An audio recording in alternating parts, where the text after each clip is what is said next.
Hello বন্ধুরা, আশা করি আপনারা সবাই ভালো আছেন। আল্লাহর রহমতে আমি খুব ভালো আছি। সব প্রাণীরই মঙ্গল কামনা করে আজকের এই ছোট্ট ডেইলি ব্লগ আমি আরম্ভ করছি।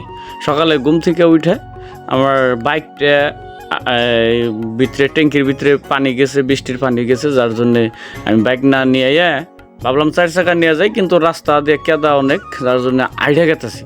আইডিয়া যেটা একটা মজা পাইতেছি, এই জিনিসটা কিন্তু আমি আগে কোনো দিনও পাই নাই।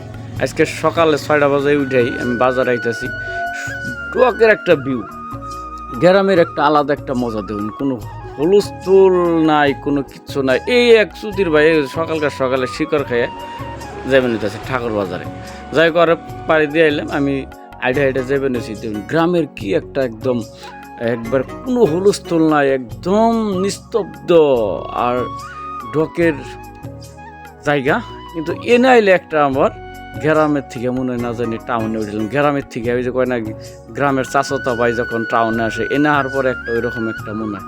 এই যে রহমপুর খণ্ড পানি যোগান আসেনি, এনগনে তার মানে পানি সাপ্লাই দেয়।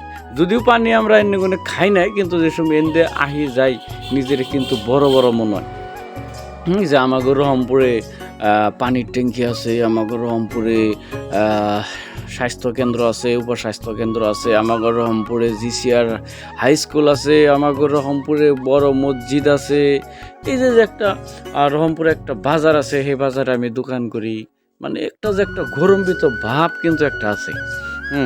এটা কিন্তু গ্রামের যে কোনো একটা বস্তু হইলে, যে কোনো একটা অনুষ্ঠান থাকলে কিন্তু আলাদা একটা ভাব মনে হয় যে ভালো একটা গ্রামে একটা ভালো একটা জায়গায় আমরা আছি।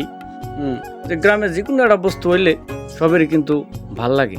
এটা স্কুলীয় যে কোনো অনুষ্ঠানই হোক, যে কোনো ভালো একটা বস্তু আইতে আইতে আমি ইতিমধ্যে আমার দোকানটা খোলার পরে এই যে একটা অন্যজনকে তেল দিবেন ছিলাম, কিন্তু বন্ধ করা নাই। যাক বন্ধ টন্ধ করে আমি দোকানে আইলাম। দোকানে অলরেডি কাস্টমার বই রয়েছে। কে না আমাকে বাজারে সকালাই মানুষ হয়।